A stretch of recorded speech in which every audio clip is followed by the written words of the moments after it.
Coming up on the Wisconsin Vegetable Gardener Radio Show, we're going to give you Essential Oils 101, things that you should know. Powdery mildew, what is it? How do you treat it? What does it cause? We're going to discuss all that. And we're going to talk to Sharon Morrissey. She's the horticultural garden expert for University of Wisconsin Extension, Milwaukee County. As well as your garden questions and our garden answers. All of that starts right now. Garden Radio's on the air. You are tuned in to the only vegetable gardening radio show in Milwaukee with your host, Joey Baird, who grew up in the country but now lives closer to the city, and Holly Baird, who has always been a city girl. Combined, they have over 25 years of gardening experience who believe in simple gardening practices. A gardener for all gardeners, founders of the WisconsinVegetableGardener.com, where they created over 800 how-to garden videos to teach others how to grow more of what they eat. Join them for the next hour as they discuss vegetable gardening and more.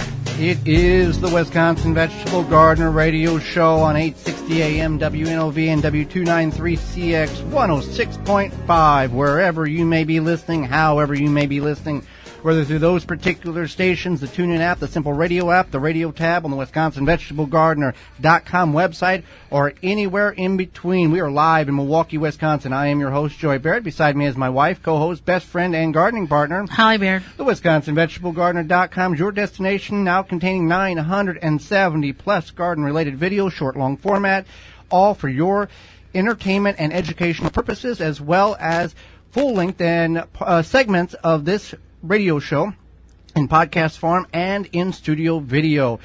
You can contact us in a variety of different ways during the show and after the show, but the reason why you're able to do that is because of great companies like Nasala Kombucha is the executive sponsor of the Wisconsin Vegetable Gardener Radio Show.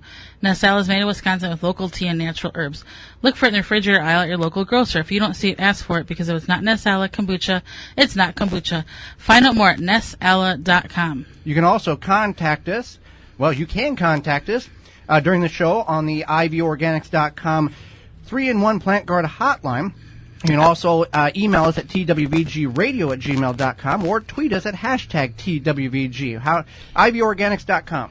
Ivy Organic 3-in-1 Plant Guard naturally protects plants against damaging sunburn, insects, and rodents, protects newly installed plants and trees, shields pruned and damaged surfaces for use on your roses, fruit and nut trees, ornamental trees, and shrubs.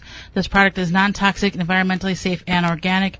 For more information, visit ivorganics.com, and you can call in at 414-444-5250. Well, there we go. You can do that, and you don't have to wait to the end of the show. We did have homework we wanted to get to before we get into the show.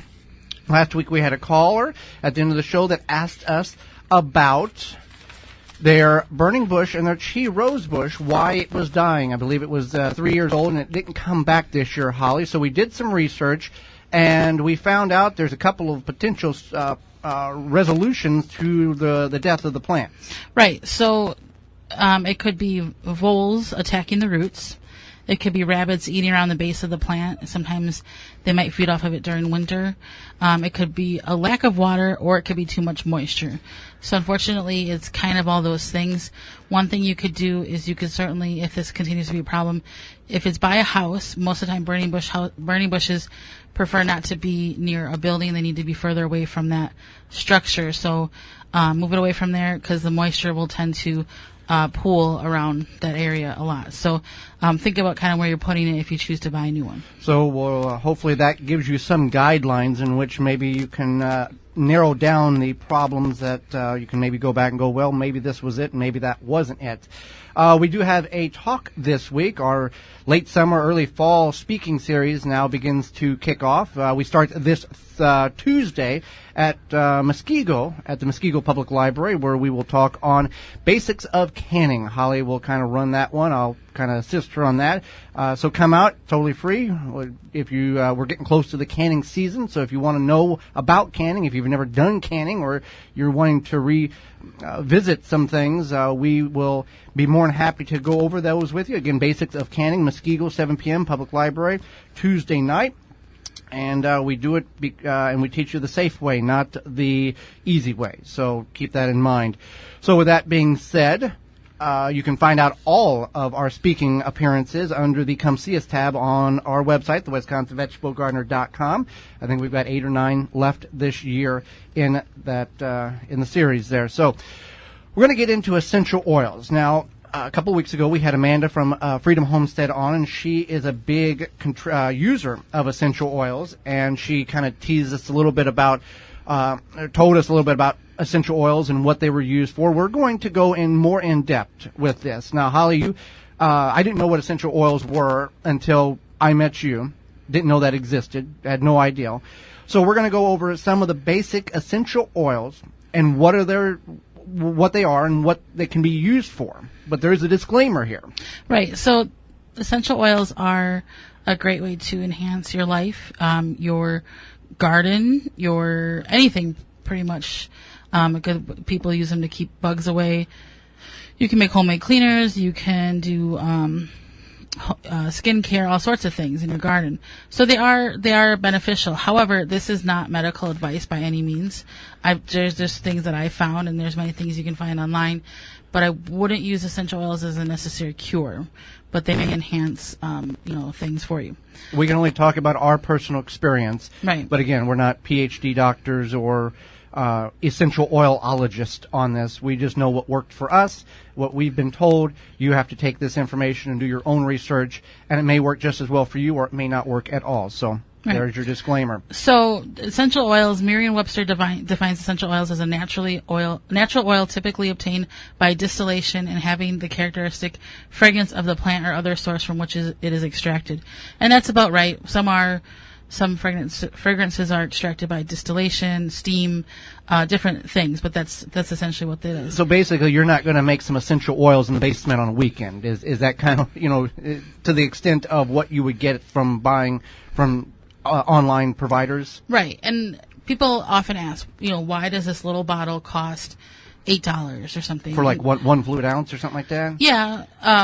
They're usually, it goes by milliliters. Okay. But basically, like a shot glass size of a bottle, can cost anywhere from $6 to, I've seen like $35. Well, isn't some of that rare stuff like hundreds of dollars? It can be. Yeah. And but so that's something we don't deal with the rare stuff, so don't get, we just deal with the normal, I guess, would be the categorized. Exactly. Yeah. And so something to keep in mind that the process is that they're extracting this fragrance, and so basically like they have to grow a whole field of lavender to attain this. So it's not like something you're just going to pick up from your backyard if you wanted to make your own oil. So that's something to keep in mind. But many common uses for oils, like I had mentioned, is skincare. During the winter, when I have stuffy nose, before I get in the shower, I'll put a few drops in the bottom of the tub and of as lavender. the steam. No, eucalyptus. Yes. Yeah, and use the steam to make that oil kind of fill up the whole bathroom. And the concept of that is that oil, that fragrance, opens up your nasal passages and allows some of that to drain in combination with the steam. Now, you also have, and maybe we're going to get to it here, the infuser where diffuser. Diffuser where it fills the room. It's basically a mock humidifier, but it emits this aroma. It's not a humidifier, I know, though, but it has the essential. It acts like it. It fills the room with this fragrance that you put in a pad that it pushes so you're breathing it in all through the night. Right. That's one thing that many people do, and that can be to make your house smell good because there's different scents like citrus or juniper, or lavender. So as opposed to buying like a plug-in or something or a candle, that's a more natural way to make your house smell good. And then another thing I do is I've done different skincare things with them.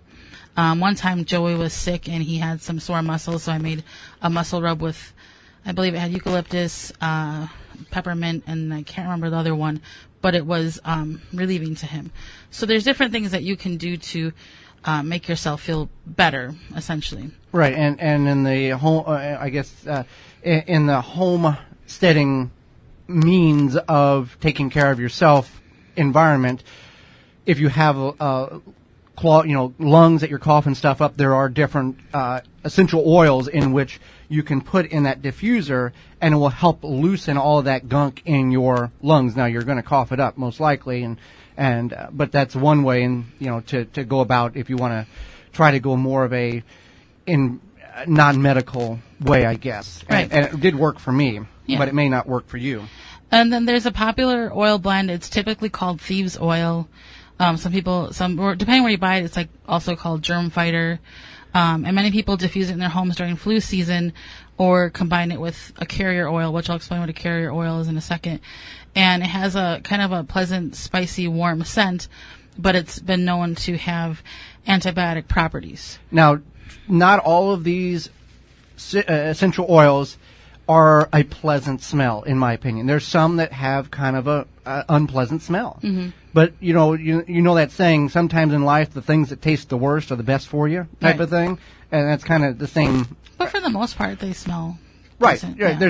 yeah. They're not all strawberries and cherries and blueberry. They don't all have that really sweet aroma smell to them. So let me explain what a carrier Yeah. oil is. So that's typically going to be it's going to be a cold pressed oil, and typically it's going to be something such as grapeseed, almond, or almond oil, and then what's called fractioned coconut oil. So if you've ever used coconut oil, you know that at room temperature or colder, it's a solid. Fractioned coconut oil is made so that's a liquid and stays a liquid. So it's beneficial. It doesn't solidify. No. There's a property in there that they've got to a stage where it's always going to be a liquid. Right. Okay. So that's something like I had a skin rash recently, and I put some lavender and tea tree oils into my fraction coconut oil, and it helped immensely that rash. And with that rash, it was a reaction to deodorant that you thought it was an all-natural deodorant. Right. And it had too much baking soda in it, which reacted to your body. So you did this mixture, and within 3 days, the irritation and it was cleared up, completely cleared up. So you didn't have to go to the doctor for that. It worked very well. Right. And it didn't burn or anything like that. You didn't even know, it was just doing its thing. Right, definitely. And I have a friend who is an aromatherapist, and she went to school. It was just I think like a 6-month course or whatever, but she's a certified aromatherapist, and this is something that you want to keep in mind, is that some of these oils can be harmful in the sense that they have, and you can Google this, they're phototoxic, which means that if they're exposed to sun, if they're on your skin and you expose it to sun, a lot of UV rays, it can have almost like a sunburn effect on your skin. Only like a magnification through that liquid and burn your skin. Now, it's not all the oils, because you'll see recipes for make your own sunscreen, and it includes adding essential oils so it smells better or whatever. It's typically the citrus ones. So that's going to be things like lime, lemon, orange, grapefruit. Any of those have the higher level of phototoxicity. So you want to keep that in mind, and if you're not sure, then you can also do a Google search. Planttherapy.com has a good information thing about the phototoxic oils, so that's something you should look into before you make something that you're going to put on your skin and then be exposed to UV rays for a long time. So with essential oils, are we talking there's only like 12 or 15, or are we talking there's hundreds and hundreds of different types of essential oils that one can choose from for specific purposes? I would say there's probably at least 100. Okay. Yeah. And different size bottles, different pricing, right, all that stuff. But essentially, if you get eucalyptus oil from company A, it's basically the same type of eucalyptus oil from company C, or is it like anything else? The more you pay for it, the better processed it is, or is there kind of a realm in which just because it's more expensive doesn't mean it's more pure or better? No, and there's multiple level marketing of essential oils, or you can go to your local health food store and buy them. I'm going to say I purchased mine from planttherapy.com. My friend who's an aromatherapist, she purchased hers from there too. So, and I don't have to sign up for a kit or be a multi-level marketer. If you want one bottle, you can buy one bottle. Yeah, exactly. There's some of these, and you bring that up because some of them. Nothing against that at all, but this is just me personally. I don't have the time to try to deal with that. So right, some places you have to purchase a kit of 12 or 13 or 14 bottles, and when you only need that one 12 milliliter bottle of such and such, you've got all these other ones that you are not going to use. Exactly. So you want to do your research, and there's also charts online showing here's what this is, the varieties or the how to types, dilute it, and what they are essentially you're using them for, health-wise and garden-wise. Right, and how to combine the oils as well. Right. So that's just a little bit about essential oils. And again, this is not medical advice. This is advisory advice from us to get you, maybe you didn't know what essential oils were, and now you are maybe going to look into it because it may be a little more for minor issues than going to your local physician. So just something to throw out there. When we come back, we're going to talk about something that probably a lot of you are going to or have or will experience, which is powdery mildew on your squashes and vine crops. Right after this. Never miss a thing. Sign up for the Wisconsin Vegetable Gardener newsletter. Go to the WisconsinVegetableGardener.com and click on the newsletter box. The number one key to healthy, productive plants are the roots. Starting from seed to full-grown plants, rootmaker.com has the answer. From seed starting trays with an innovative design that air prunes the roots, creating a fabulous root system, never again will you have root-bound plants, to multiple gallon grow bag sizes to raised beds. Rootmaker.com has your grow needs covered. Visit rootmaker.com. Do you have a little space to grow? Check out Greenstock Vertical Gardens at greenstockgarden.com. Greenstock is engineered to grow with its innovative space and water-saving design.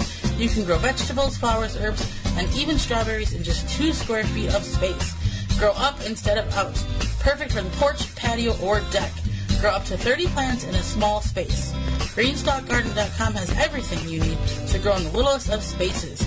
Proudly made in the USA. For more information and to purchase, visit greenstockgarden.com. Beans and Barley Marketing Cafe, a neighborhood specialty grocery store for the east side and greater Milwaukee area. You can find all you need, from fresh produce to bakery to organic frozen dinners, from wine to fresh squeezed carrot juice. A health food store with hundreds of products, vitamins, supplements, bath and body items, magazines, cards, books, and a knowledgeable staff. Catering available, open daily at 8 a.m. The restaurant serves breakfast, lunch, and dinner 7 days a week with a menu of good, healthy, homemade food, including vegetarian and non-vegetarian specialties. 1901 East North Avenue, Milwaukee, 414-278-7878, and online at beansandbarley.com. I want a garden center that listens to and understands my needs.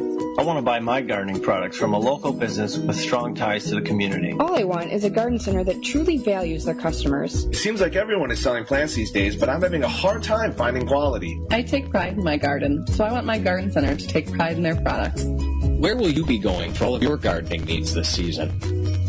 Blue Mel's Garden Center. We are your answer. Blue Mel's, 4930 West Loomis Road, 414-282-4220.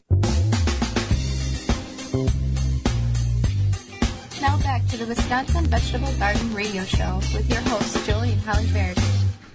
It is the Wisconsin Vegetable Gardener Radio Show on 860 AM WNOV and W293CX 106.5. So glad you've decided to join us on this Saturday morning here live in Milwaukee, Wisconsin.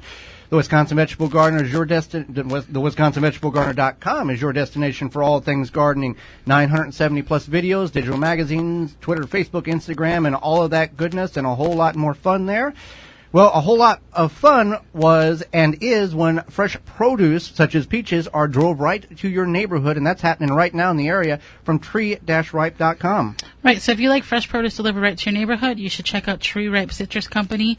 You can find out where to pick up this top-quality produce at tree-ripe.com.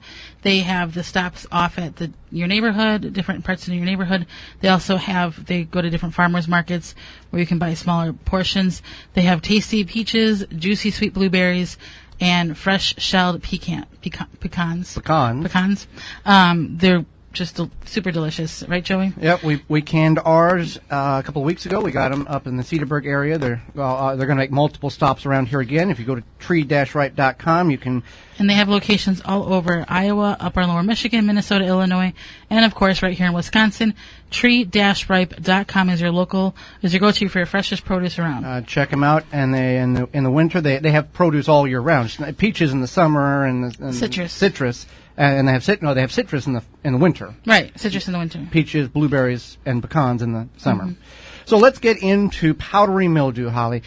It's a problem that many of us have in our gardens, and maybe you've had it and you didn't know you had it, and you just thought it was common, ordinary, the way the plant grows.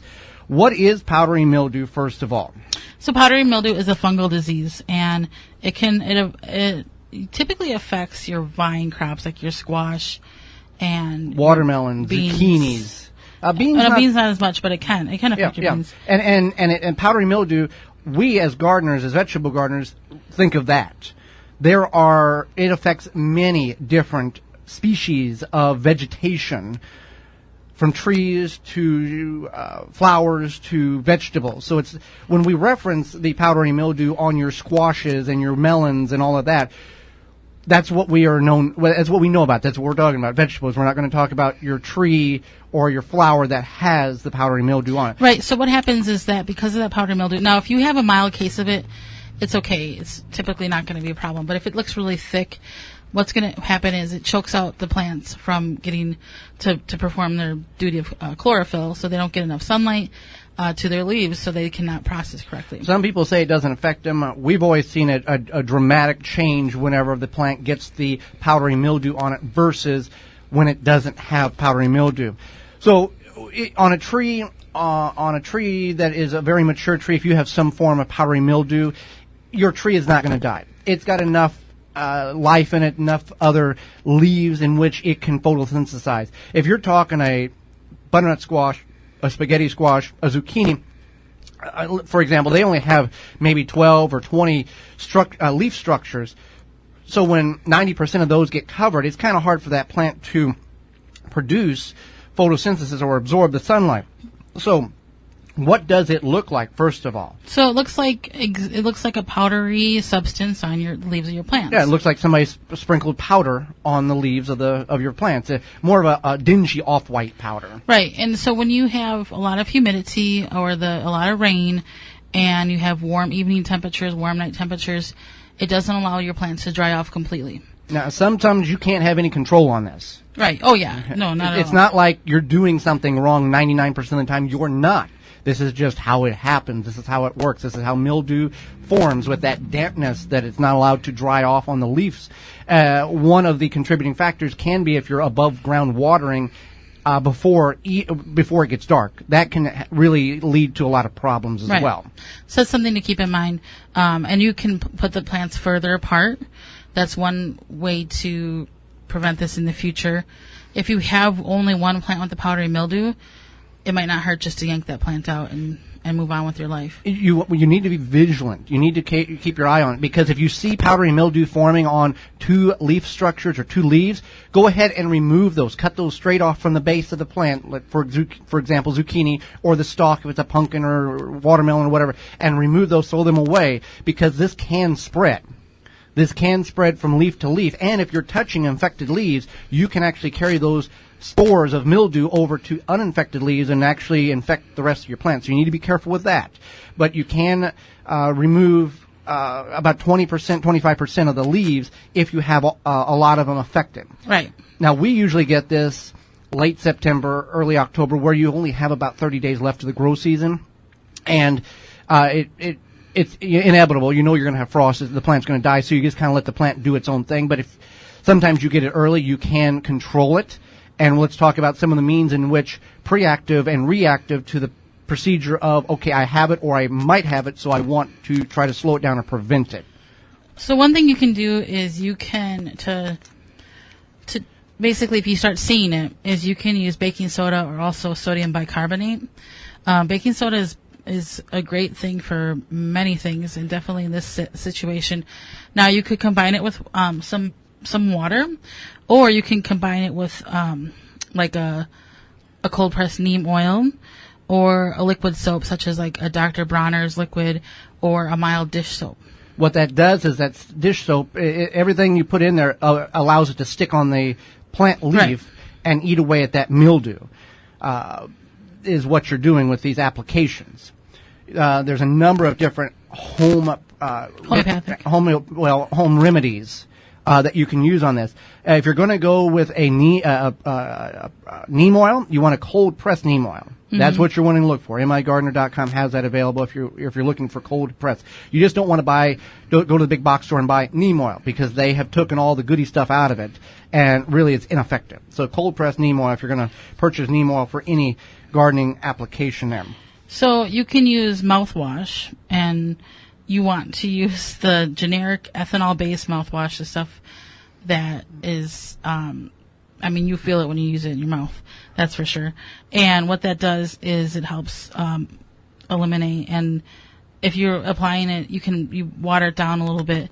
But when you apply it, you don't want to apply it to the super new foliage. You want to apply it to the stuff that is more affected. And that's typically the older leaves there. Now, in order to find this, all this information, you can go online and search for Powdery Mildew and Growing a Greener World. And this article will come up that's written by our friend Joe Lample. He's been a guest on the program. He's got a great article with that. So other things that we can do here in order to control, reduce, eliminate the powdery mildew, Holly, is, you got sulfur and lime sulfur. A direct contact sulfur prevents the disease spores from developing. Vinegar. So some of the stuff you're going to have in your house anyway, like the baking soda, possibly the mouthwash, the vinegar. You may not have neem oil, but you can make it effective, like we had mentioned with the soap, to add to the water. And then what else do we have? Oh, and the milk. We tried this. And it didn't eliminate it, but it did slow it down enough to where the plant could finish out its lifespan before, and it was done by the time the frost hit. And now with this, if you have or you're seeing powdery mildew, you don't want to go, well, I'll get to it on Saturday or I'll get to it on Tuesday when I'm off, because by then the plant can be completely infected and coated with powdery mildew. It is not something that is slow to transfer from leaf to leaf. This can happen in a matter of hours with the infection of powdery mildew. Right, and ironically, one of the suggestions here is water, and it's kind of like that fighting fire with fire type situation where you're using it to prevent those spores from continuing to form. This is something you would do early in the morning, get that water on there so the spores stop forming, so that the sun and the heat of the day can help dry it out. And that's the thing. You want to disrupt those spores, break them apart, cover the leaf so you're not, you don't have any issues with that spore, allowing that environment to exist for mold and mildew. Mildew is basically a form of mold, and that's what happens whenever you go and you don't do this correctly. Right. Other ways, powdery mildew, you can buy plants that are mildew resistant. Those exist. And you want to identify the type of mildew that you have, powdery mildew. There are some plants, some zucchini plants, that look like they have powdery mildew, but the actual structure of the plant leaf, that's the way it grows. That's the way it actually is. It has like light, whitish kind of areas on the leaf, so it's not powdery mildew. Some are just completely green as can be, and other ones have greenish spottiness, white areas. So know your plant and the variety in which you're growing so you don't misidentify that. Let's see what else. That's pretty much, we've covered pretty much everything we can cover. And again, if you're not certain that you have powdery mildew, and we're talking about vegetables here, you can do a image search. Right. One thing I want to mention real quick, if you're going to use the vinegar or the mouthwash or anything that's possibly acidic, is you want to be very careful when you use it, because if you get that on your soil, obviously you're not going to spray a ton on your soil, but if you spill a lot or something, it can be harmful to the microbial life in your soil. So keep that in mind when you're spraying it or whatever. Just don't overdo it. But definitely, if you're going to mix it up in a part of your garden that you don't, where the soil doesn't really matter to you. And a lot of times it's not the cause that you're doing to the plant, but sometimes it is. And again, watering in the evening can make a difference with that water on the leaves and not being able to cool or dry out. Now, if you're on a drip irrigation system, that's a totally different deal. Well, it's summertime. We've got grass to mow. Maybe you don't like to mow grass. Maybe it's not a fun thing. I know your sister, it's not a fun thing for her. She'd much rather, dig a ditch somewhere than mow grass. But Aaron's can help you out with that because they have the right equipment that can get the job done and get it done correctly. Do you hear that? That's your neighbor shaking in their grass-stained shoes, because Aaron's is about to help you step up your grass-cutting game. Your name is on the mailbox, so that Aaron's name should be on your mower. Heavy-duty steel construction, smarter, smoother controls, professional cutting performance. The only thing we love more than the smell of freshly cut grass is the sweet taste of victory.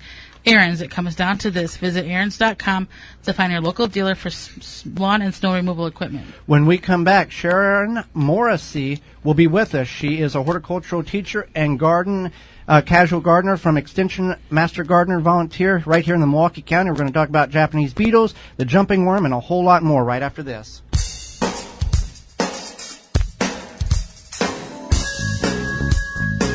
Have a gardening question? Email Joey and Holly at twvgradio@gmail.com.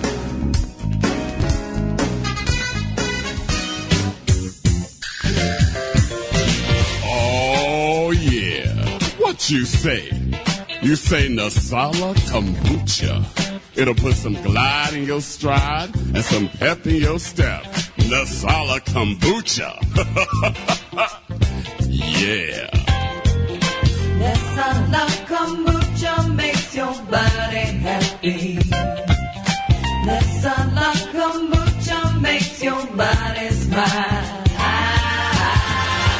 The River West Co-op Grocery and Cafe is proud to support the Wisconsin Vegetable Gardener and a lot of other Wisconsin growers as well. The co-op offers a wide range of local and organic produce in their store and on their cafe menu, from apples to yogurt and everything in between. Open 7 a.m. to 9 p.m. weekdays, 8 a.m. to 9 p.m. weekends at the corner of Clark and Frackney in Milwaukee's River West neighborhood. See what is in store and check out the Co-op Cafe's delicious vegetarian menu at riverwestcoop.org. Mycorrhizae is a beneficial fungus from PlantSuccess.com that will greatly increase your plant's germination ability and a healthier root structure. You can increase seed sprouting, root growth, and general plant germination. Mycorrhizae can be used with hydroponics, root cutting, seed sprouting, coco coir, and soil. PlantSuccess.com carries powder, granule, and tablet forms of mycorrhizae.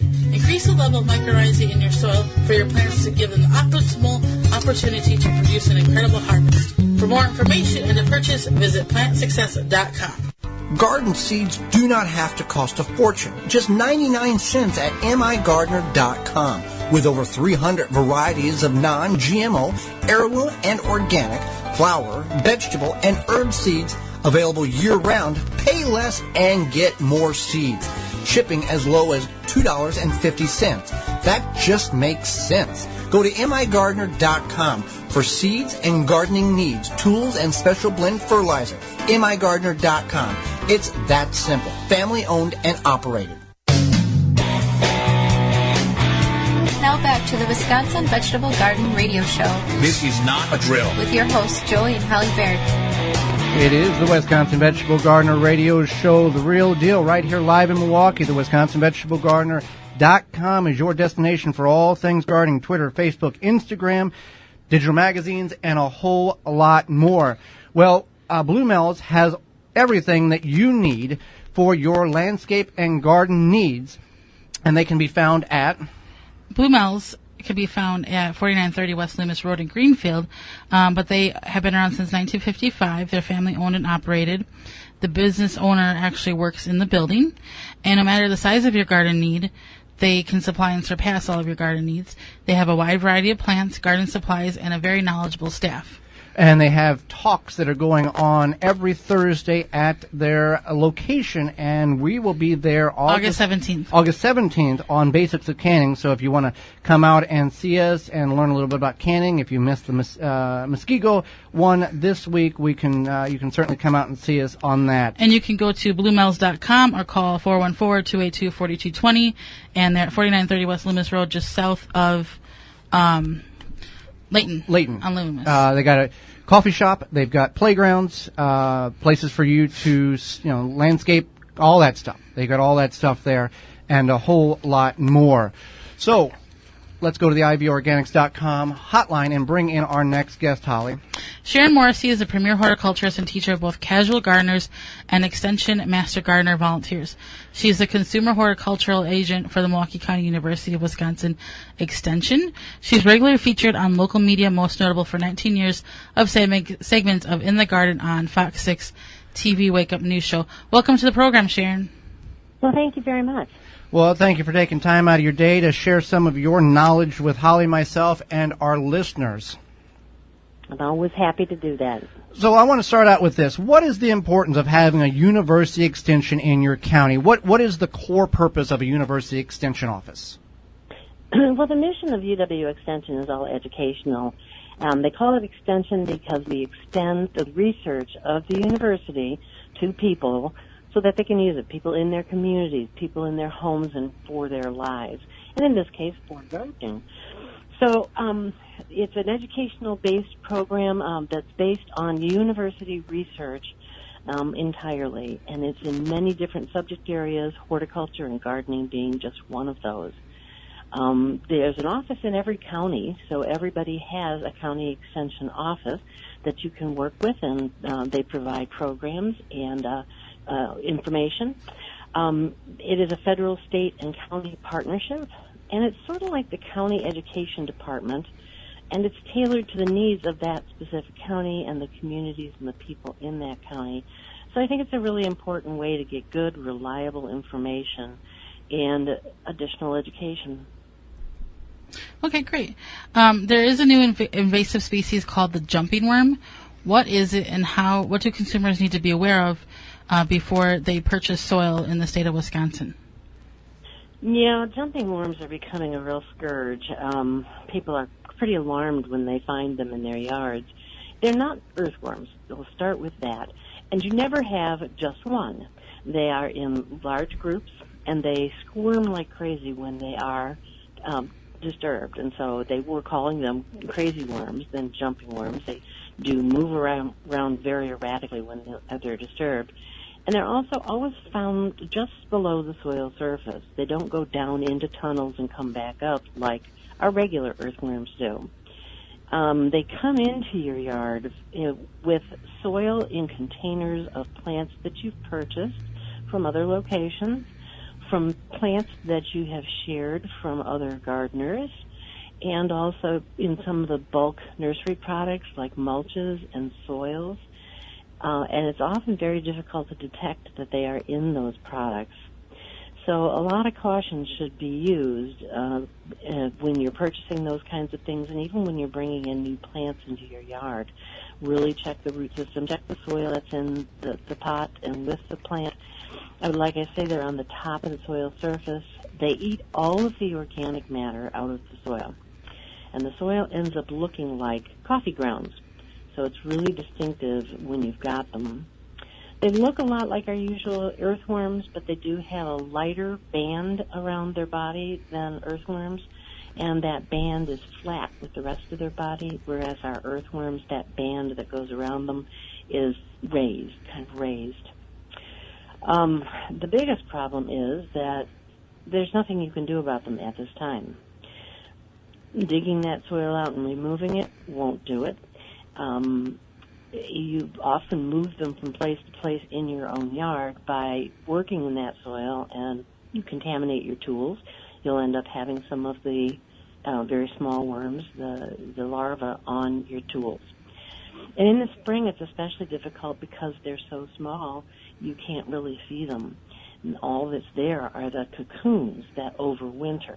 The adults die in the winter. So it's just something to really be aware of. Be very careful when you're bringing things into your property. And for the time being, if you do discover that you have jumping worm, be very careful not to transmit it to other areas of your yard or other people's yards. Clean your tools off really well, and even your shoes and your boots where you've been working. And wait. The research is ongoing, and hopefully we will find a way to control them. Do you know if there's any known cases in the southeast Wisconsin area or the Milwaukee County area at this point? Oh, yes, definitely. Okay. It's in many places.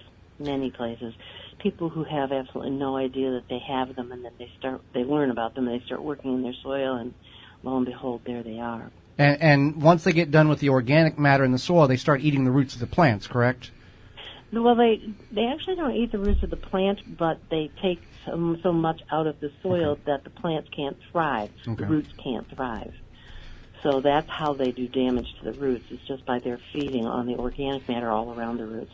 The soil is absolutely amazing when they get done with it. It really, truly looks like coffee grounds. Okay. So one more commonly known invasive species is the emerald ash borer. How does it spread, and what is to be done if you think you have it? How do you prevent spreading? Well, emerald ash borer has been in Wisconsin for, I think it's been 8 years now, and it is pretty widespread. I think there are some counties that still have not reported emerald ash borer, but we figure it probably is in most of the counties, because by the time it has been found in any other counties, it has been there for quite a few years. It is a metallic beetle, and that beetle lays her eggs on the bark of ash trees. The egg burrows into the trunk, and then the larva burrows into the trunk, and then the larva feeds just under the bark, and that happens to be the tissue that conducts all of the nutrients and water for the tree, and it eventually dies from that. It is spread through firewood. When you move firewood from one place to another that doesn't have emerald ash borer, you are spreading the emerald ash borer in many cases. So how to prevent it from spreading is to not move firewood. They have certified firewood providers in locations near many of our camping areas in Wisconsin, and those then are the ones you should use to purchase wood. And then don't bring wood back into our county. What do you do if you think you have it? Well, you have to make a decision. It may be that the trees that it's attacking aren't all that important after all. It does cost something to take care of the trees and to manage them, and you have to decide if you want to put that investment into those trees. So determining the most valuable trees on your property and then trying to save those. If you notice that the canopy of the tree is thinned out during the middle of the growing season, like right now, to the point where it's only about 50% filled out, it probably is too late. So you kind of keep your eye on the tree and over the years watch what it's doing, and if you start to see some of the symptoms, which is a thinning canopy is one of the most obvious symptoms, then it's time to make that decision whether you want to start treating or not. And the treatments are very successful, and it can be done by a homeowner. You would need to do it every year. It's a simple chemical mixed with water in a watering can, and you water around the base of the plant, the tree. You don't even have to go out to the drip line like you do with many things. So it can be treated. It's very effective if you treat. If you don't treat, eventually your ashes will die. So it's not a great situation. I notice emerald ash borer kills trees all over the place as I'm driving around. You can tell two things that you can tell. You'll see a tree that has almost no leaves on the tree, but there's this one area where there's this great big glob of stems and leaves kind of in the middle of the tree or coming from the trunk of the tree. Those are called epicormic sprouts, and those are a sign that your tree has emerald ash borer. The other thing is that woodpeckers love the emerald ash borers, and so the woodpecker population is thriving. They go to the tree and they start hunting around for the larva under the bark, and to do that they kind of flick with their beak, they knock off pieces of bark. They call it flecking, and the area where that bark has come off is lighter colored, and so it's a very distinctive tan versus the gray of the bark. And sometimes you'll see a whole portion of the tree just all tan because the woodpeckers have been feeding on the larva there. So if you're at that point, it probably is too late to do anything about it on your own property. So just go out and check them and monitor for it, and then be ready to make that decision. For gardeners like us, during the summer, there's a lot of diseases that we believe we have. For gardeners, if they feel they have a true disease on whatever plant, vegetable, foliage, whatever they have, how's the best way to identify it on their property and do it correctly? Well, diseases, when you look at them, are very difficult to distinguish one from another. But there are definitely certain things to look for. And most of the diseases that we find on plants are things that, we kind of know can occur on the plant. And so doing some research, or doing some literary research, checking into what are the most common diseases on that plant is one of the best ways. And so going to a website that has university research-based information, they have lots of fact sheets about the common diseases, and if it's a local website, a local educational source, then they will have the publications about the things that are most likely to find locally. So in Milwaukee area, well, in Wisconsin, you can go to our state extension website for horticulture, and that is hort.uwex.edu. And then in the search box, you can type in the plant you're trying to grow and just say, let's say, tomato diseases. And it will give you a list of the publications on tomato diseases that we have through the UW extension. So searching for the plant that you're having the problem on is probably the first place to start. And then in that description of how to grow that plant, it will tell you what common diseases there are. You also have the option of doing a general search on the Internet. And again, it's good to look for a university research-based site. And one way to do that is to type in, say, tomato diseases, and then leave a space, and then type site:/.edu. That will mean that all of the results you get are from educational sites. And then you can look through those, and you'll be able to tell if it's a local EDU organization. And really, most times anything that's in the general vicinity, your region is all right. So a Minnesota site is fine.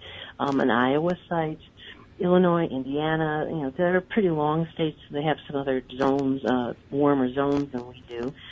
Cornell is very good. Michigan State is very good. So those are the kinds of sites to look for and find information from if you don't find them on the Wisconsin extension site. Absolutely. We do also have a email service that is staffed by our Master Gardener volunteers who are trained to do these things, and you can send a message to them through this email site. You can also send photos to them, and that's very helpful if you can accompany it by some photos, close-ups of the leaf or whatever it is you're looking at that you think is diseased. And if I can give that email... Yes, go ahead. It's planthealth.advisors, ADVISORS, at uwex.edu. And they will get back to you within a couple of days. We have Master Gardener on duty doing those emails 5 days a week, so you should be able to get an answer pretty quickly.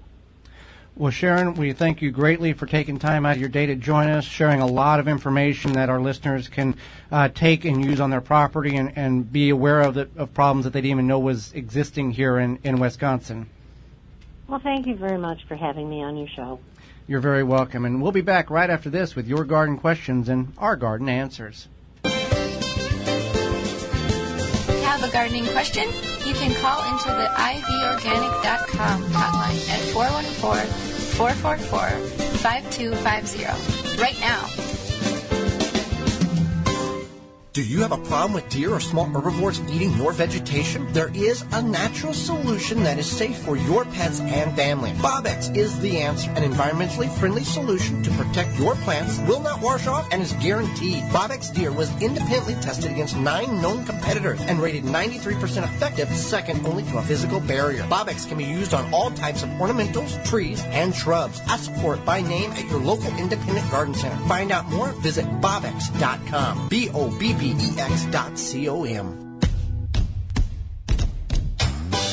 International Food Selection at Woodman's is more than just salsa and soy sauce. We stock a huge selection of foods and ingredients from all over the world.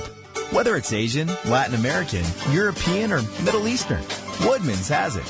Plus, each store has its own unique selection. With Woodman's, you don't need to visit multiple stores to get what you need. We have everything you need under one roof and at a great price. Hot Hodgson Mill, 125 years of experience producing stone-ground organic flour and cornmeal made from premium quality whole grains. Family-owned company, continual standards that are non-GMO, organic at the highest safety levels, offering a wide variety of flours, pasta, baking mixes, flaxseed, and more, even kosher and gluten-free options. Found at most local grocers like Woodman's. For more information and recipes, visit HodgsonMill.com. That's HODGSONMILL.com. Hi, I'm John Lewandowski, retail manager of Blue Mel's Garden and Landscape Center. Now, I'm not going to tell you about our awesome dome-grown plants, our beautiful pottery, or our 40 varieties of landscape materials. What I am going to tell you is that Blue Mel's is a local, independent, family-owned garden center that truly cares about your garden or landscape project. So if you're looking for that one garden center that actually cares about you, come to Blue Mel's Garden and Landscape Center. We've been treating our customers like family since 1955. Blue Mel's, 4930 West Loomis Road, 414-282-4220. Now back to the Wisconsin Vegetable Garden Radio Show. You didn't mention that I was a sailboat trailer expert. Oh, yeah.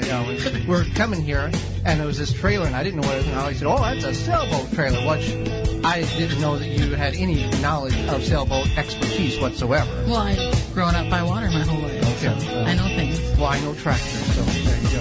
Okay. With your hosts, Joey and Holly Baird.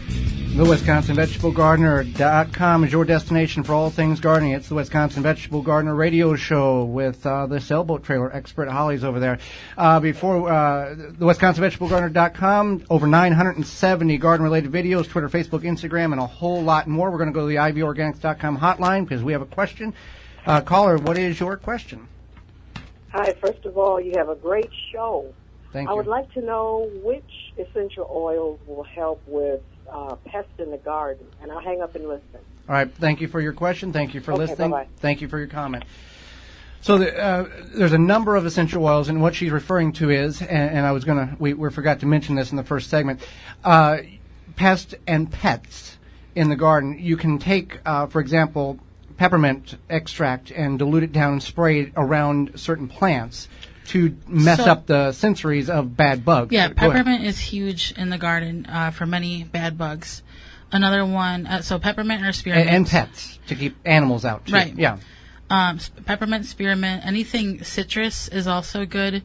And then even things like thyme oil or a cedarwood. So anything citrus, anything minty, and then cedarwood, so anything kind of woody. And you dilute it down into a spray bottle and spritz it over that area which you want to keep these animals, pets, and bad bugs away. Exactly. Okay, there you go.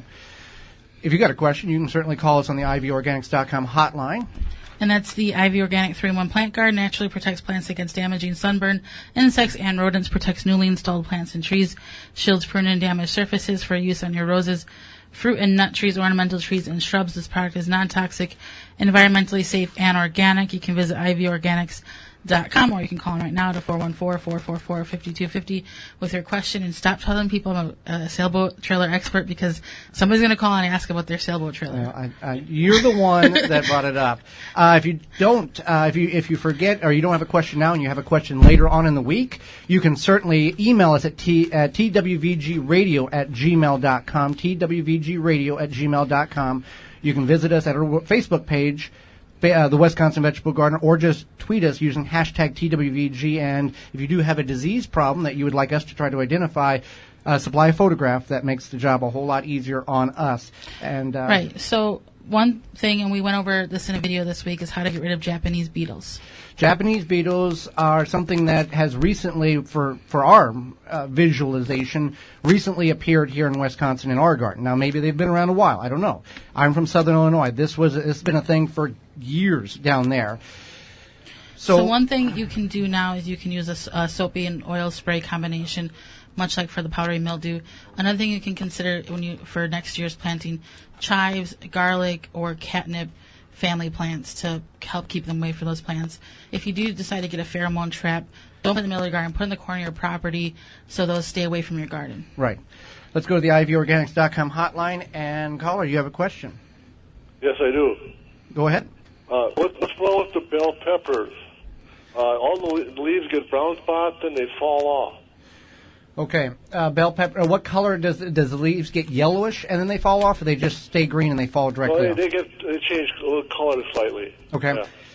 Yeah. There can be a couple of situations with that. One, it can be overwatering or underwatering. That can be one. If there's no insects that you visually see under the leaves, then it can be one of the bigger contributing factors is too much watering or not enough watering. The plants like to stay damp, but they don't like to stay soggy. I know we've had a lot of rain. Yeah. And are they in containers or in the ground? In the ground. Okay, so you shouldn't have to. There shouldn't be an issue with lack of nutrition in the soil. If you're in a container, you would flush a lot of that with water and rain. Yes. So I would just monitor them and try. Obviously, if it rains all the time, there's not a whole lot you can do, but keep it damp, but not too wet, and don't let them dry out. And the plants should come back without too many issues. Okay. Some of them look like they might. But I went and bought a couple more later in the year, and when I bought them at the garden center, they had the brown leaves already.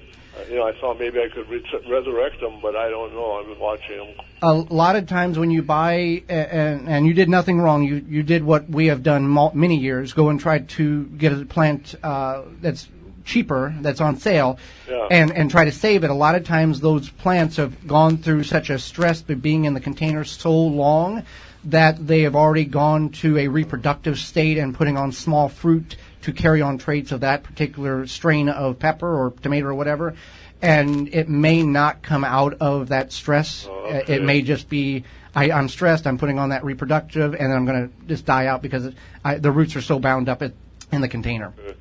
I've had good luck through the years, but this year it must be too much rain, I think. We're seeing that with some of our peppers, in-ground peppers, that they get really yellow and they drop off too, and we've even got in a very well-drained area. So okay. Rain is good, too much rain is not good. It's hard to get a good balance. Okay, thank you. Thank you for your question. Thank you for your call. Thank you for listening. What else do we have that's come in on the on the WisconsinVegetableGardener.com, Twitter, Facebook, Instagram this week via questions? Okay, so there's a purple-looking scum color on my tomato plants. It almost looks like a purplish powdery mildew, kind of just like a scum almost. So what's going on with that? Well, that is the spider mites. That is what's happening. Now, we also have those on some of our Thai basil too. Spider mites is a mite that creates a tiny spider web that starts eating the tissue of the plant. This is most prevalent on tomatoes, but they do affect many different species of vegetation. Now, there's a couple of things you can do here. What you can do is you can mix. Well, before we do that, I want to put this out there. If it's in a small concentrated area on the plant, you can remove that section of plant, that leaf structure, up to 25%. Get rid of that first, then see where you're at, because there's no need to treating that area if you can get rid of that. You're still going to need to treat the plant, but if you can get rid of the worst area, then we can see what we're working with and throw that in trash, and now we can go ahead and with its application. Right. So what you can do is you can mix a mixture of 2 tablespoons of liquid seaweed and 1 tablespoon of molasses in 1 gallon of water. Mix it well, and then you want to spray the plants on the top and the bottom. And what this does is it toughens the leaves of the plants, and the spider mites will not be able to feed off of them as well, and they're going to go somewhere else. Now, liquid seaweed, it's a concentrated liquid form, which you can get, I believe Blue Mel's has it, other garden centers has it, and you dilute it down into your gallon of water.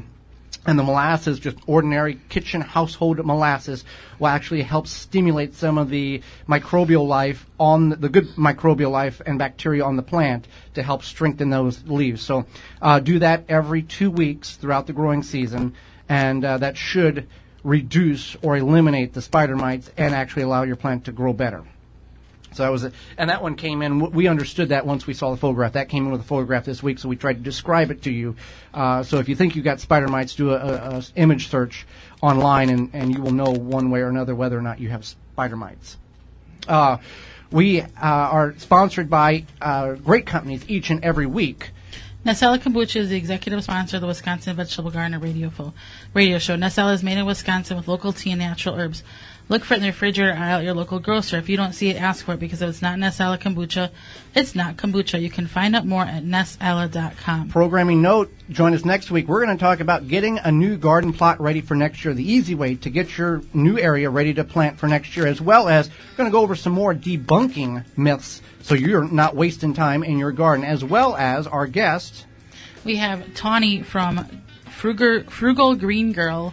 She's a YouTube channel. She's got a lot of great advice on how to budget, save money, and how to realistically live frugally within your means.